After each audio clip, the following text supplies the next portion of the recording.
जो किराना दुकान डालकर अपने रोजगार करता है वो किराना दुकान वाले को जीएसटी देना पड़ेगा। जो किसान हैं और जो गौंडी काम लेबर काम करने वाले हैं वो लोग जो है दही की पैकेट लेकर रोटी और दही खाते थे, तो वो भी ये सरकार को देखा नहीं जा रहा है। और बच्चों का जो एजुकेशन का मामला है, जहाँ पर स्टेशनरी का पूरा सामान लगता है, पेंसिल से लेके रबर से लेके हर एक उसके ऊपर भी जीएसटी लगाएं।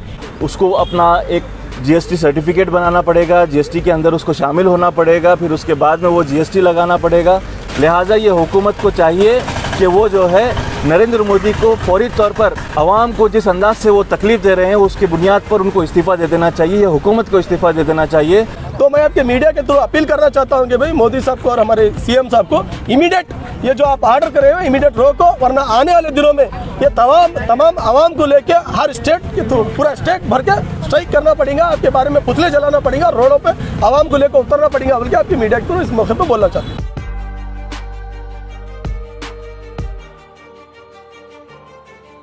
This video is sponsored by Mahalakshmi Jewelers, United Hospital, KBN University, Shine Group of Institutions, Fine Art Designer, Chulbul Lighting and Furniture, SR Continental Hotel। 2014 से पहले तमाम आवाम इस बात से परेशान थी कि पेट्रोल के और गैस सिलेंडर्स के दाम बढ़ रहे हैं। 2014 में जब बीजेपी हुकूमत आई तो नरेंद्र मोदी ये बात बोलने पे ये बात ऐलान किए कि मेरे आने की वजह से मुल्क में खुशहाली आ गई। ये खुशहाली, ये अच्छे दिन वो बस एक तकरीर तक ही महदूद रह गए। उसके बाद मुसलसल जिस अंदाज में ये हुकूमत काम कर रही है, 2016 में डिमोनेटाइजेशन का काम किए, जिसकी वजह से आवाम को अपने पैसों से महरूम होना पड़ा।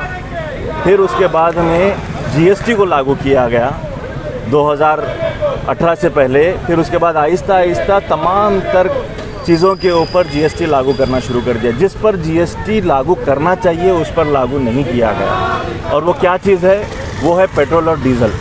जीएसटी दरअसल स्टेट और सेंट्रल गवर्नमेंट दोनों मिलकर हिस्सेदार होते हैं जीएसटी के अंदर। अगर दोनों मिलकर पेट्रोल और डीज़ल के दामों को तय करना शुरू कर दें तो अलग अलग वैट देने की ज़रूरत नहीं पड़ेगी। अलग अलग स्टेट्स में, अलग अलग रियासतों में आप लोगों को, आम आवाम को अलग अलग रेट्स नहीं मिलेंगे, बल्कि तमाम पूरे हिंदुस्तान भर में एक ही रेट मिलेगा, एक ही टैक्स लगेगा।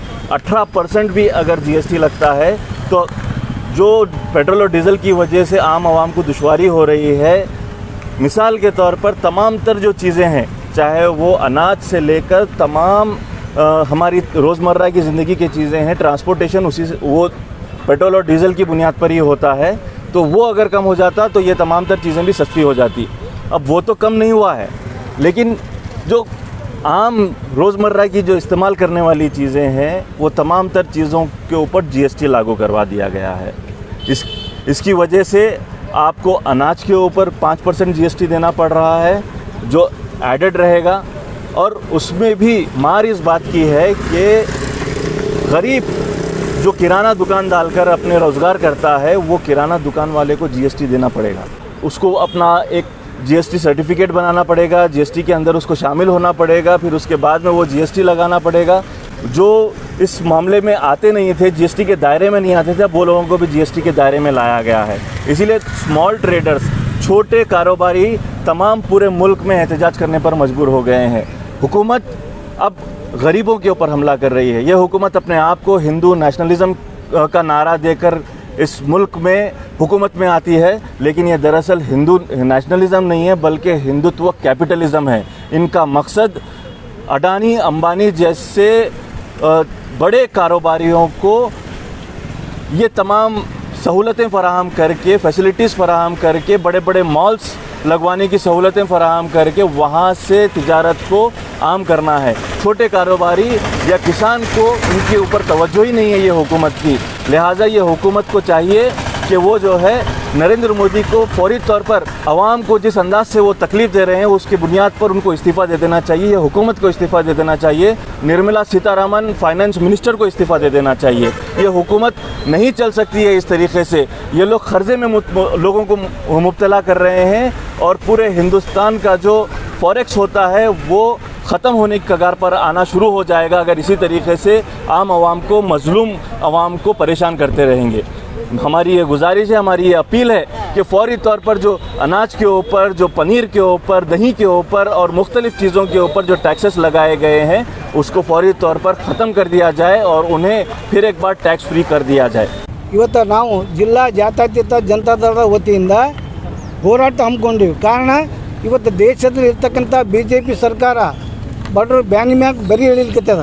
ಯಾಕಂದ್ರೆ ಪ್ರತಿಯೊಂದು ಧಾನ್ಯಗಳ ಮೇಲೆ ಇವತ್ತು GST ಏರದ. ಮೊಸರು, ಹಾಲು, ಮಜ್ಜಿಗೆ, ಲಸ್ಸಿ ನೀವು ಪ್ರತಿಯೊಂದೆಲ್ಲ ತೋರಿ ಇವತ್ತು BJP ಸರ್ಕಾರ ದುಡ್ಡಾಡಳಿತ ನಡೆಸಿ ಜನರಿಗೆ ನಮ್ಮ ತೊಂದರೆ ಕೊಡ್ತಾ ಇದ್ದಾರೆ. ಅದನ್ನು ಖಂಡಿಸಿ ಇವತ್ತು ನಾವು ಹೋರಾಟ ಹಮ್ಮಿಕೊಂಡಿವಿ. ಈಗ ನಿಮ್ಗೆ ಸರ್ಕಾರ ನಡೆಸಲಿಕ್ಕೆ ಬರ್ತಿತ್ತು ಅಂದ್ರೆ ನಡೆಸಿರಿ, ಇಲ್ಲ ಅಂದ್ರೆ ಬಿಟ್ಟು ಮನೆಗೆ ಹೋಗ್ರಿ.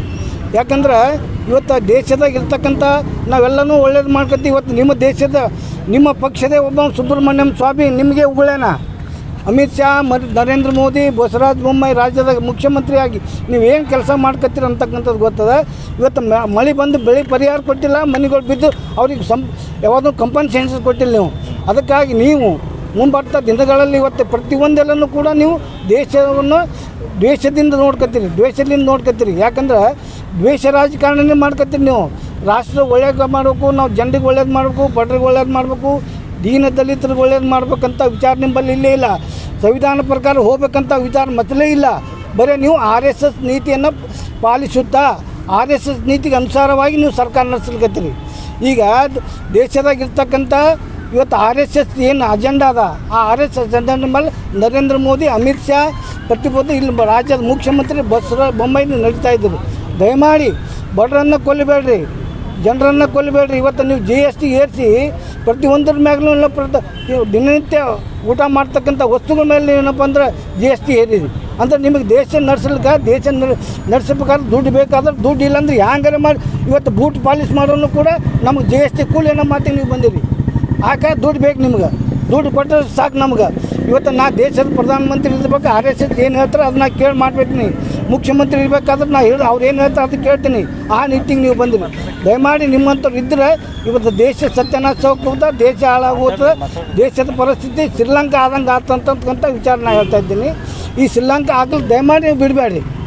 ಯಾಕಂದ್ರೆ ದೇಶದಾಗಿರ್ತಕ್ಕಂಥ ಜನರ ಮೇಲೆ ಸರ್ಕಾರ ನಡೀತದೆ. ಇವತ್ತು ದೇಶದಾಗಿರ್ತಕ್ಕಂಥ ಜನರು ಬಿಟ್ಟಂದ್ರೆ ನಿಮ್ಗೆ ತೊಂದರೆ ಆಗೋದು ಖಚಿತ. ನಿಮಗೆ ತಕ್ಕ ಪಾಠ ಬುದ್ಧಿ ಕಲಿಸ್ತಕ್ಕಂಥ ವಿಚಾರ ನಾವು ಮಾಡ್ತೀವಿ. ಮುಂದೆ ಬರ್ತಕ್ಕಂಥ ದಿನಮಾನಗಳಲ್ಲಿ ಜನರು ನಿಮಗೆ ಬೆಂಬಲ ಆಗಿರಲ್ಲ, ನಿಮಗೆ ಸೋಲಿಸಿ ನಿಮ್ಮ ಮನೆಗೆ ಕಳಿಸ್ತೀವಿ ಅಂತಕ್ಕಂಥ ಮಾತನ್ನು ಹೇಳ್ತೀನಿ. ಹೇಳಿ ನನ್ನ ಹೆಸರು ಶ್ಯಾಮರಾವ್ ಸುಂದರ್, ಜಿಲ್ಲಾ ಜನತಾ ದಳ. आज जो है DC ऑफिस में एक प्रोटेस्ट कर रहे हैं हम जनता दल की तरफ से.